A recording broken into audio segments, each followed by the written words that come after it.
Realm presents Bookburners, Episode 3.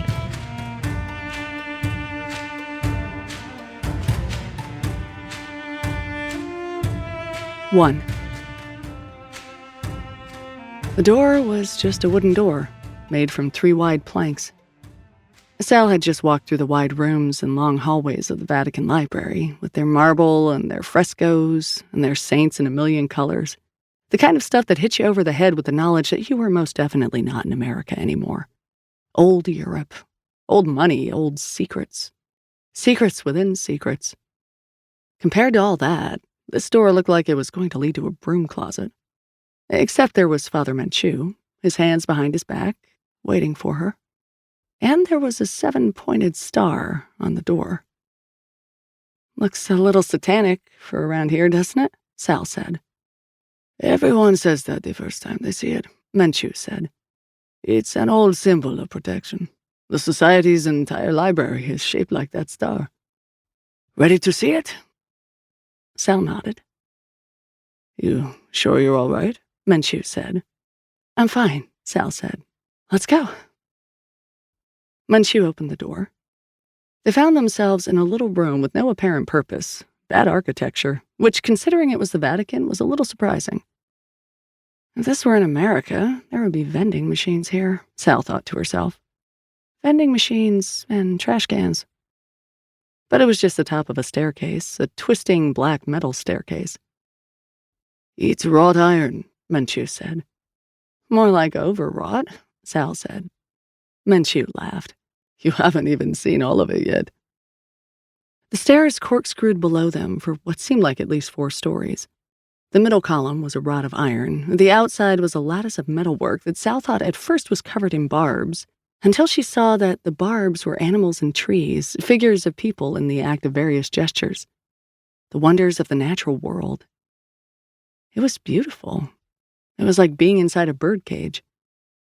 The ceiling above them vaulted away from the staircase and down in 7 separate vertical segments like frozen waves, like outstretched wings. We're in the center of the star, Sal thought. There was light below them. Sal looked down. She was looking at a city made of books. Books were stacked into skyscrapers, piled into neighborhoods. They seemed to cover the entire floor, from the walls to the bottom step of the staircase. As she got closer, Sal could see narrow pathways through the towers. Someone had started off with a system, bookcases and neat columns across the room. The bookcases were still there, but the project had gotten out of hand, and now the cases were jammed, and there were stacks of books on top of them. Though off to the left, there was a place that looked like a clearing, a source of light. "Santi?" Manchu said. "Yes?" a voice called from the clearing. Sal couldn't say why, but she liked whoever was talking already. "Is everyone here?" "Yes," Santi answered. Sal could just about hear her smiling. A different voice, then. Grace's. "You're late. By 8 minutes. "I'm sorry," Manchu said. He really means that, Sal thought. What does that mean? "I'll meet you at the bottom of the stairs," Santi said. "I've moved a few things around, so it's not as easy to get through." Santi was tall, a good 3 inches taller than Sal, and her long dreadlocks, piled and twisted into a colorful scarf, made her seem taller still. But there was nothing imposing about her. Only a quick smile, eyes that seemed to spark. "So, you're the new recruit Manchu thinks so highly of." She extended a hand. "I'm Archivist Santi." "Sal." They shook hands. "Welcome to the Black Archives of the Societas Librium Occultatum.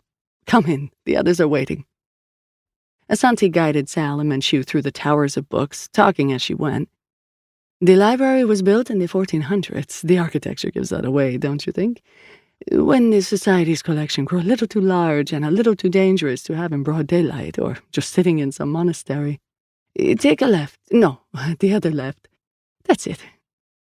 We are now in the only central chamber of the library. There are 7 chambers radiating off this one. Each one has a small antechamber, with the larger rooms beyond that. Just in case something gets out in the library, you understand? Then we need to seal it in." Sal glanced back at the staircase. Now it looked like a strand of DNA ascending into the gloom until it disappeared in the middle of the ceiling. "Let me guess," Sal said. "The antechambers are really small, awkward spaces?" "That's right," Asante said. "Like the room at the top of the stairs." "Exactly," Asante said. "The idea being that at least some of the things that get out of the books, if they get out, are too big to fit in those spaces." Asante looked back at Manchu. "I see why you brought her on," she said. "How often do they get out?" Sal asked. Asante and Manchu looked at each other. "It hasn't happened yet on our watch," Manchu said. "And before that?" Sal said. "The last one was centuries ago," Asante said. "We've learned to take far more precautions now." They came to the clearing Sal had seen from the stairs. There was a wide oriental rug on the stone floor. Liam was sitting on a couch. He gave Sal a quick, friendly smile. Grace was standing by a coffee table, her arms folded. An easy chair next to the coffee table was empty. Lamps balanced on stacks of books, which functioned as end tables. At the far end of the rug was a desk with another wooden chair behind it. On the desk, besides still more books and a phone that looked about 50 years old with a compact switchboard attached to it and a small lamp, was a faintly glowing orb, housed in a glass case, hooked up to a contraption of wires, gears, and screens. "What's that?" Sal asked. "Cuts to the chase, doesn't she?" Liam said. Grace nodded with approval. "This," Asante said, "is how we get our assignments." "What, do you shake it up?" Sal said. "Like a magic 8-ball? "Unbelievable that I never thought of that before," Liam said. Grace and Manchu both looked at Liam. "What is she talking about?" Grace said. "It's this..." Liam mimed shaking an 8-ball. "What, like a cantaloupe?" Grace said. "No," Liam said. "You ask it questions, like you're using it to tell fortunes." "You use a cantaloupe to tell people's fortunes?" Manchu said. "No, it's..." "Can we move on, please?" Grace said. Sal nodded. "This woman is speaking my language." "Yes, let's," Asante said. "We just call it the orb. It alerts us when a new magical force appears in the world." "I don't follow," Sal said. "It could be that some magical event has occurred. It could be that some sort of creature has, emerged from wherever they emerged from. Or that someone has cast a powerful spell. Or it could be as simple as someone opening a magic book." "Opening a book where?" Sal said. "Anywhere," Asante said. "Anywhere in the world." "It looks old," Sal said. "The Society has had the orb for centuries," Asante said. "But some of those parts look a little newer than that," Sal said. "Over the centuries, as the Society's work has broadened and become more precise, we've been able to make some modifications."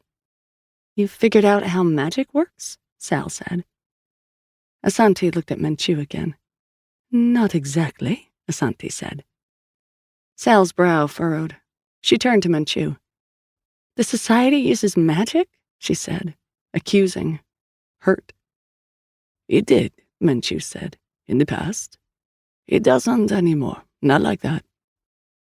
Asante sighed. "That's not much of an answer," Sal said. "Well, it's the best one you're going to get right now, Detective," Grace said. "I'm guessing that as a former law enforcement officer, you're smart enough to know that the Society's relationship to magic is complicated, even though its stated mission is to lock magic away forever. Yes?" "Yes," Sal said. "Great," Grace said. "So you're okay?" "I'm fine," Sal said. She took a deep breath. "Please, just continue." Grace turned to Asante. "You were saying?" "All right," Asante said. She pointed to a small display of flip clock numbers. "Thanks to the modifications, when the orb detects a magical anomaly, it's able to tell us where it happened. Latitudinal and longitudinal coordinates, right down to the second." "Well," Liam said, "that machine's a bit..." He waved one hand in the air equivocally. "Dodgy." "It's close," Manchu said. "Yeah," Liam said. "Close enough to buy plane tickets. Then it's my job to start really narrowing it down. I check with my network, antiquarians, curio collectors, parish priests, magic hunters."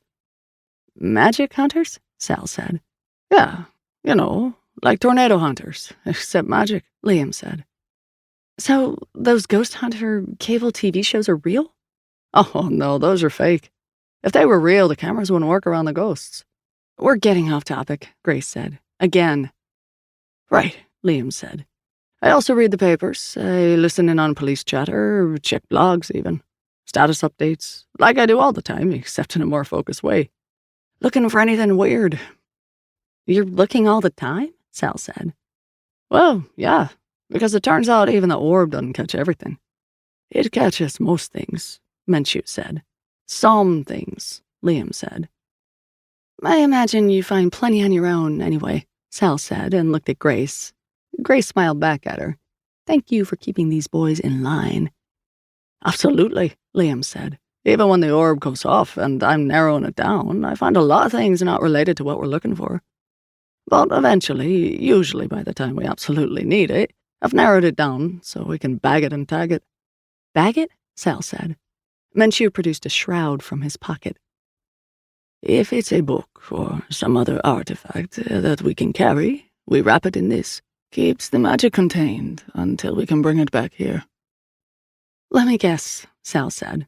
That shroud is magic too. Menchu shrugged helplessly. The mission couldn't be clearer, he said. Find the magic and lock it up. Lock it up. He said it, Sal thought, as if he was passing along a mantra, something he repeated to himself to keep his focus. So, you collect all these books and magic wands and amulets, bring them here, and then what happens? Sal said. Then she looked around. These aren't all magic books around us, are they? Oh, no, that would be dangerous, Asante said. These are just reference books. The real magic books I catalog and then lock away in one of the 7 chambers connected to this room. And no one ever looks at them again, Sal said. Well, Liam said, that's the idea anyway. Why don't you just destroy them? Someone tried that about 700 years ago, Liam said. Turns out we don't know how to destroy a magic artifact without unleashing the magic that the artifact contains. Thankfully, they had the good sense to try it on something relatively benign. Relatively, Menchu said. The artifact turned water into wine. That doesn't sound so bad, Sal said. The reports of the aftermath are sketchy, Menchu said. But it seems that there was a flash as the artifact exploded, and it affected all the water within a half-mile of here, including the water in the people. Oh, Sal said. Yes, Menchu said. It's not a mistake we want to make again. So, what happens now? Sal said. Now, Menchu said. He looked at the orb. We wait. We have a little downtime, then? Yes, until we get our assignment. Then I want to see my brother. Menchu nodded. Let's go, he said. Sal was already lost. They were in another part of the Vatican Library, another underground hallway, though this one was as ornate as could be, more ornate even than the places in the library above ground where tourists gawked and took pictures. It meant something for a secret part of the building to look like this, Sal figured. Someone, at some point, had amassed a lot of wealth, a lot of power for part of the organization, and with those things, a lot of impunity, and they wanted whoever visited them to know it. Got it, Sal thought, loud and clear. We're not keeping my brother in a hospital, Sal said. We moved him here because we thought this would be safer, Menchu said. Not for him, Sal thought. For everyone else.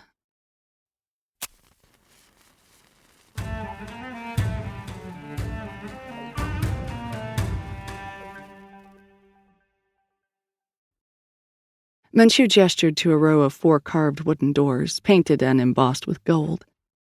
They looked like stained glass windows. These are the offices of the Monsignors for the Society, he said. 1 for each team. Team 1 was and is a full combat team. Team 2 became diplomacy and public relations.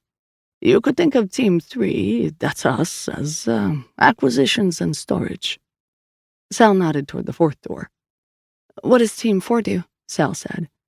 There is no Team 4, Menchu said. Sal raised an eyebrow. Please go on. Menchu caught it. There used to be a Team 4, he said, just as there used to be a lot more magic in the world. The Society originally developed 4 teams to deal with the magic. What was Team 4's job? Menchu paused, looking for the phrase. Research and development, he said at last. They try to use magic, Sal said. As I said, Menchu said, there is no Team 4 anymore. The Society, and especially the fighters on Team 1, are very grateful for what Team 4 accomplished.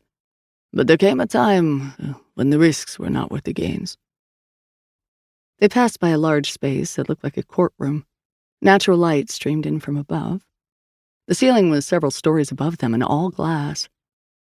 So that's how far below ground we are right now, Sal thought. This is where we all meet when we need to, Menchu said. The team leaders, the monsignors, and the cardinal. So the cardinal sits behind the bench? When he's officiating, yes, Menchu said. To pass judgment? Sometimes to appear impartial, Menchu said. Or simply to understand what happened in a complicated case.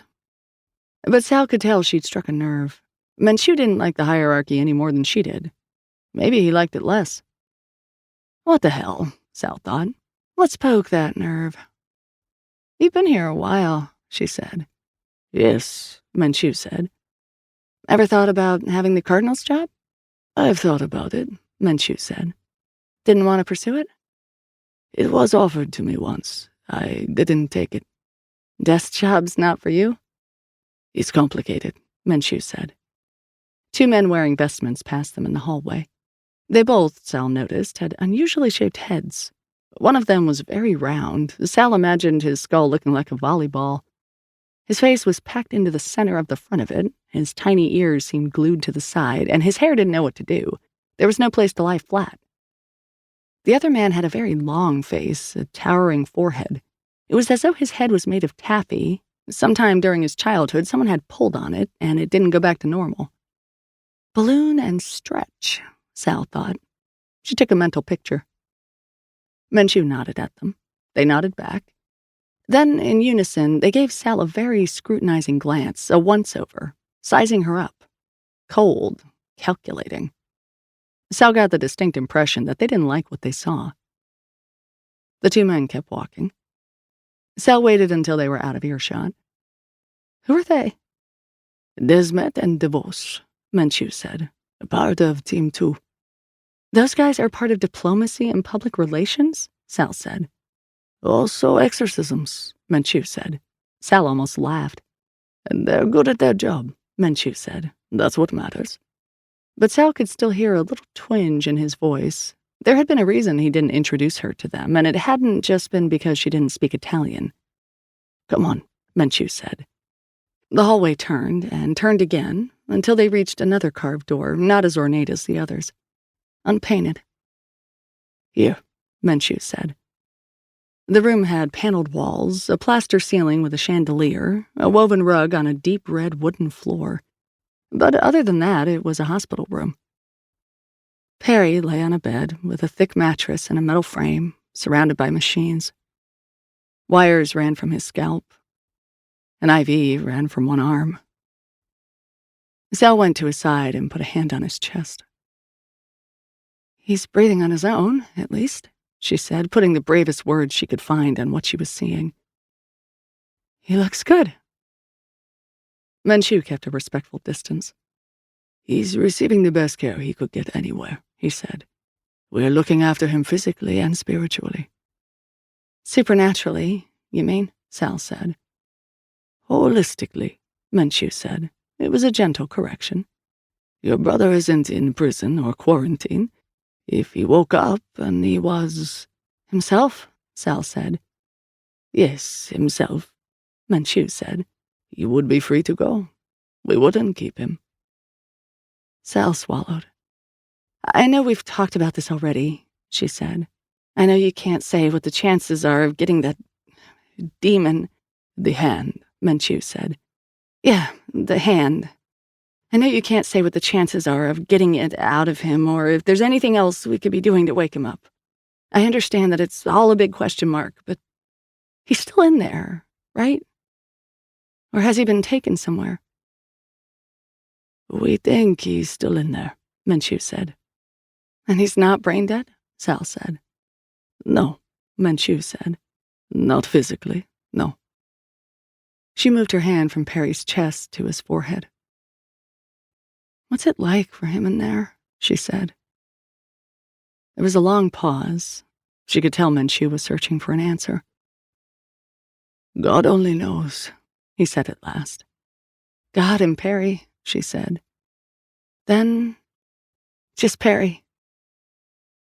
How do we reach him? He's all by himself in there, Sal thought.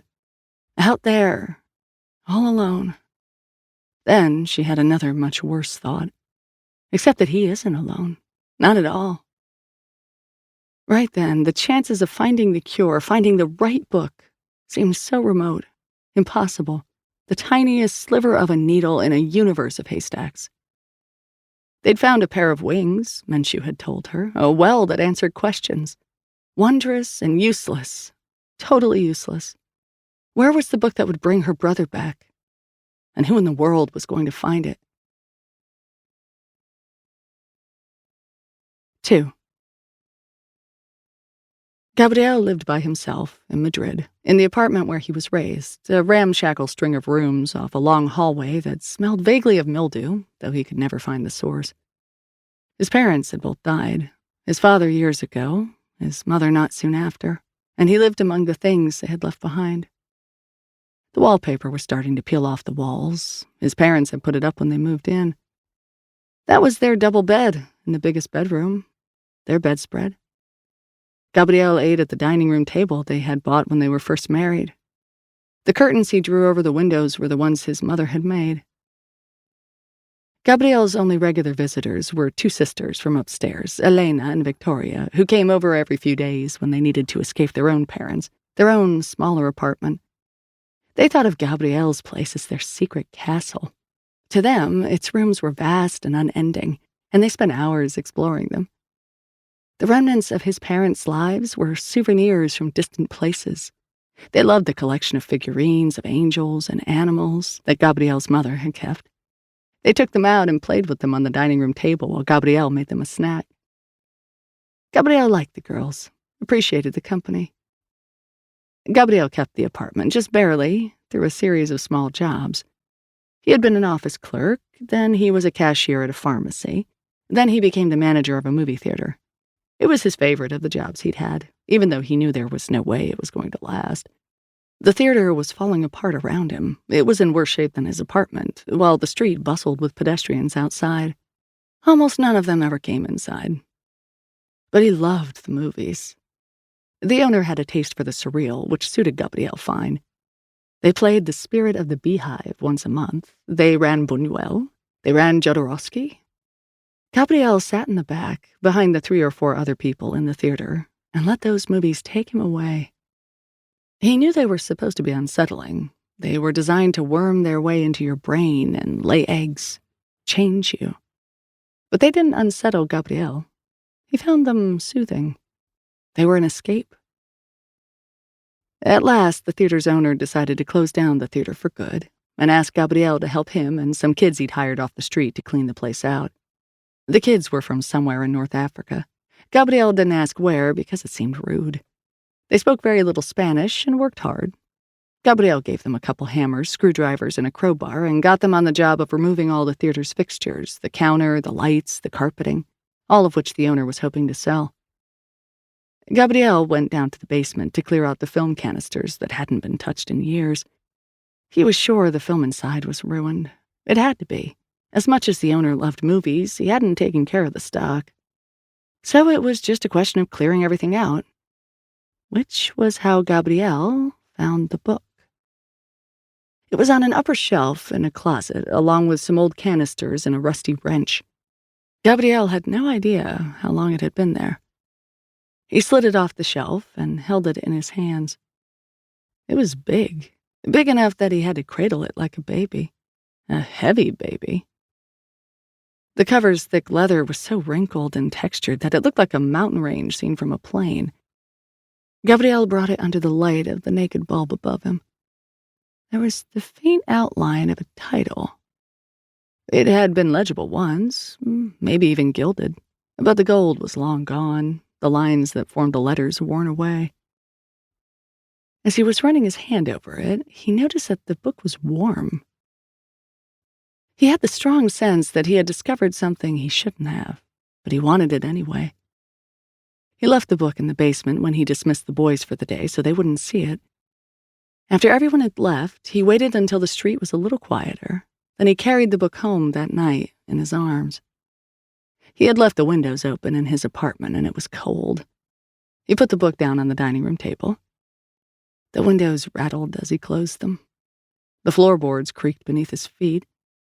As he moved from room to room, he was more than ever aware of the bleakness of his surroundings. There was the threadbare couch he could remember from his childhood. It was long past used up. There was the braided rug on the floor, worn and faded. There was the chair he'd found on the street and dragged to his apartment. It took him 2 hours to do it, and he almost never sat in it. The dim, tiny kitchen, the bathroom with the chipped tub. All the photographs on the walls were pictures other people had taken. Almost none of them included him. He picked up the book. It still felt warm in his arms, even warmer than before. It occurred to Gabrielle that he couldn't remember the last time he'd ever had anybody over, besides Elena and Victoria. He didn't know the girls' parents at all, beyond the barest friendly acquaintance, and he knew no one else in the building. The apartments had all turned over since he was a kid, and he hadn't met any of the newcomers. He couldn't remember the last time he'd been out, either, with other people. He wasn't sure when he'd stopped calling his friends or returning their calls. They must have stopped trying to reach him after a while, but he couldn't pinpoint the precise moment it happened. At the time, he felt like he was making tiny decisions. He'd receive a message, a voicemail, a text, something. Then he'd think to himself, I'd just rather stay in tonight. But now he saw how all those decisions added up. He'd walked out of the crowd step by step over the years and kept walking, and now he was alone. He regretted all of that. If I could be anyone else now, he thought, anywhere else, I'd be happier. His bedroom was at the end of the long hallway. He went in and sat at the desk at the window. He put the book in front of him on the desk and opened it. It was written in a language he didn't recognize, with letters he'd never seen before. Were they even letters? Was it some kind of code? It was impossible to tell. He started leafing through the book, thinking there might be some diagrams or pictures, something to tell him what the book was about. There weren't. It was just page after page of indecipherable characters. Then, under his fingers, the book got even warmer. The ink on the pages wriggled. The lines moved, rearranged themselves into words Gabrielle knew, sentences he understood. He was in the middle of a story, a vast one, full of characters and action, too much to comprehend at once, too compelling to ignore. He flipped back to the beginning of the book, the first chapter, and read the first sentence. Gabrielle, said a voice close by. His mother was standing right behind him. She put her hand on his shoulder. His father stood on his other side, smiling, hands in his pockets. How are you here? Gabrielle said. Just keep reading, his father said. The walls of the room began to glow, as if they were made of paper, and there was a warm light behind them. They wavered. A ripple passed through them. The floorboards heaved and settled, heaved and settled. Gabrielle could hear more people behind him, friendly voices and laughter. He looked up at his father. His father wasn't his father anymore. He was someone Gabrielle didn't recognize, but knew was a friend, a good friend. His mother had changed, too, into someone else, someone Gabrielle felt he had known for years. They had traveled the world together. He looked up into the darkened window. It was a mirror now. It was a vertical pool of water, still and unbroken. It carried his reflection, and he could see that he was not himself. He had changed into a younger man, tired after a long trip, but satisfied with what he had done. Now, he was an older woman, flooded with memories of decades spent with her partner, 2 women living on the edge of a knife. She wouldn't take any of it back. Now he was an artist at the end of his life. He'd made a series of paintings that he already knew would outlast him. 200 years from now, they would fill people with awe. Now he was a girl with all her life in front of her, nothing but possibility. She was surrounded by crowds, family, friends, people who would soon change her life. The water on the wall became a waterfall, and it unfurled into a river that flowed between his feet. The walls gave way and the ceiling opened up. The floor broke apart into a rich soil. Trees shot from the ground, climbed into the night sky, and spread their limbs above Gabriel's head until they covered the stars. Gabriel looked down at the book on the desk, the open page. The ink was moving faster and faster, words flashing by, sentences shooting across the page like arrows.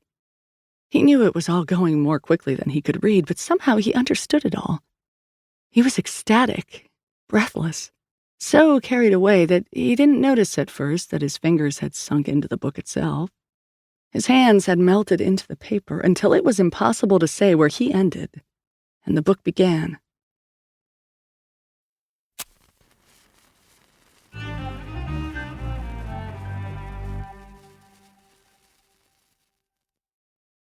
Three.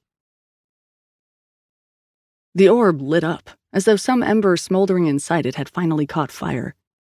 Santi didn't notice. She was amid her books with a headlamp, looking for instances of magic and other queer occurrences in Clackmannanshire, written and privately printed by a Scottish city councilman in 1841.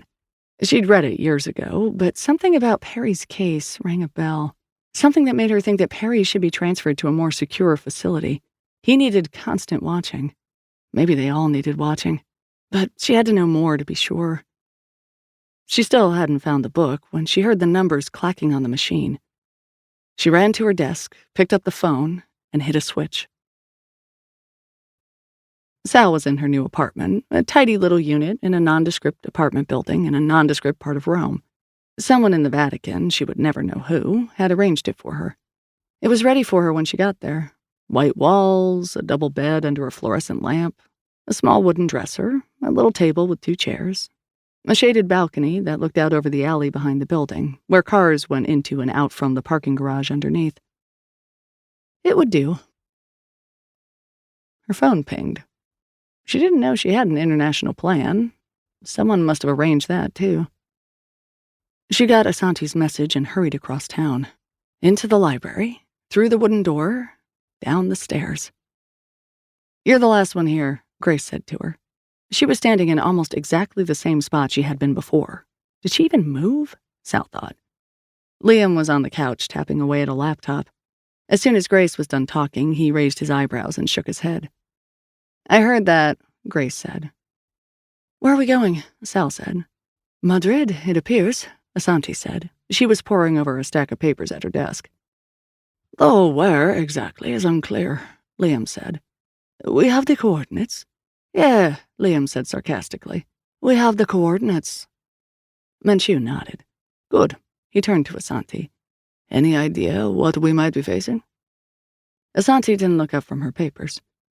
"Madrid has been officially purged of magic for over 500 years. She gave a sad chuckle. "The Inquisition?" Sal asked. "Oh, no," Asante said. "The Inquisition was just a witch hunt, and not of real witches. Nothing to do with magic at all." She turned a page.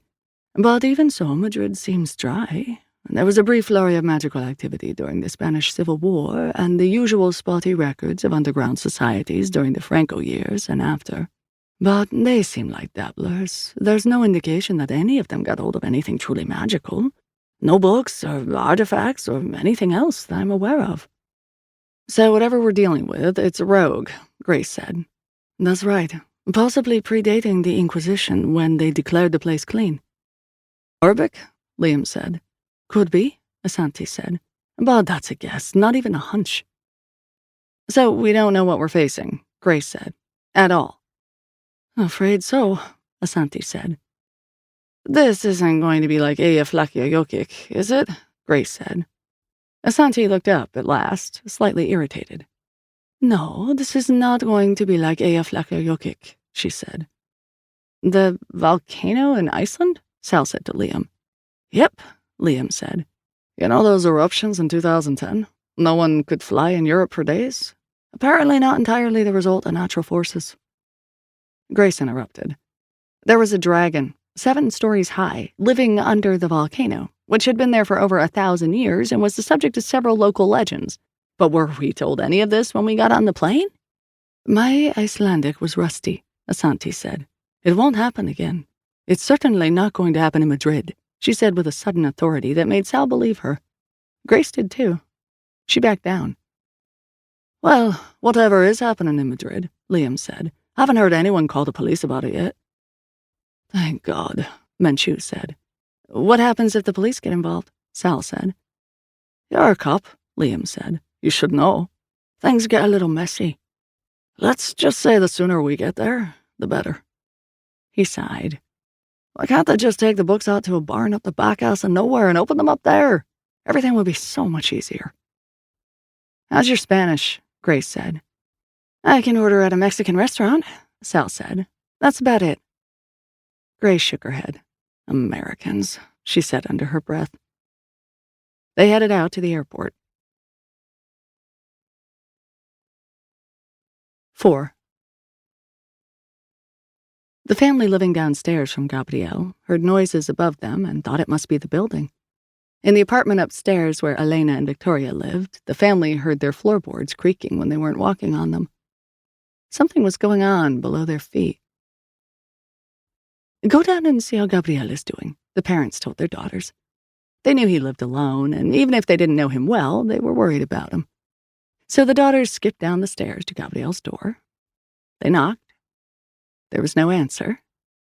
They knocked again.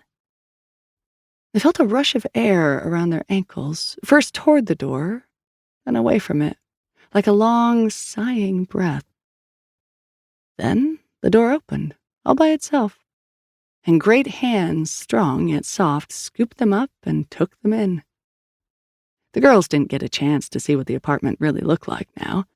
For Elena and Victoria, Gabrielle's apartment disappeared. Their own selves disappeared. They became wizard queens, floating in the air and creating kingdoms all around themselves with waves of their wands. They sprouted transparent wings from their backs and became pirate fairies, raiding ships and islands that floated in the sky.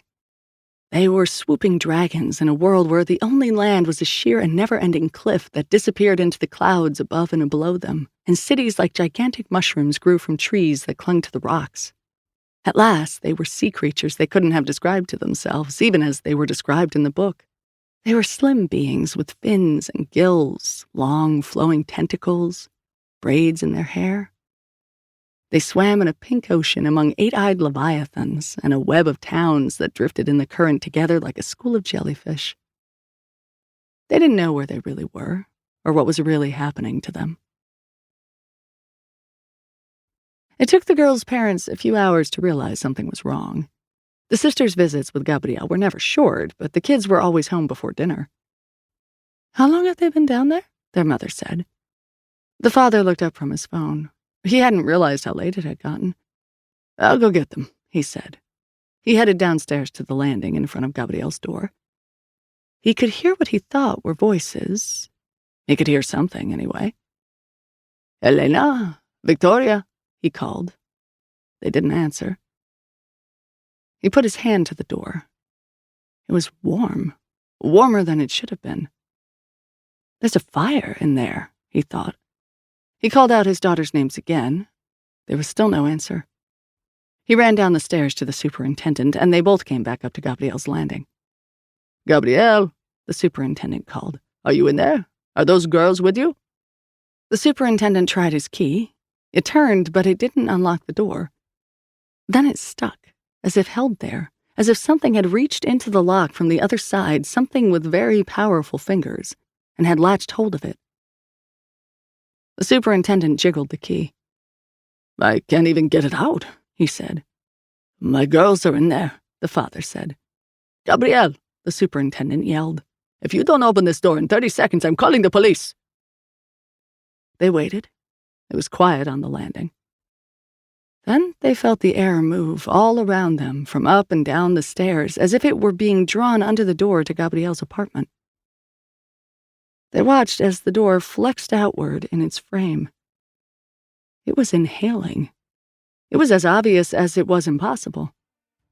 They felt the wind rush around their ankles, first toward the door as it ballooned, then away, back into the stairwell as the door smoothed and flattened again.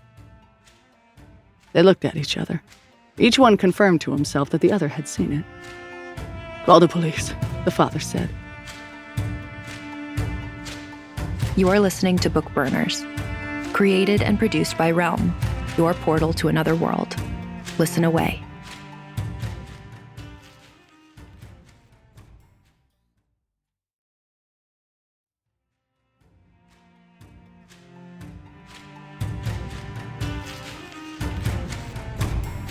Bookburners is created by Max Gladstone and written by Max Gladstone, Margaret Dunlap, Amal El-Motar, Mur Lafferty, Andrea Phillips, and Brian Francis Slattery. Executive produced by Molly Barton and Julian Yap. Performed by Xe Sands. Audio production by Amanda Rose Smith, and additional editing by Corey Barton and Brooks Ewald. Original theme by Hashem Asadolahi, featuring Jody Redditch Ferber and mixed by Justin Morell. Cover art by Annie Wu. Executive in charge for Realm, Mary Asadolahi.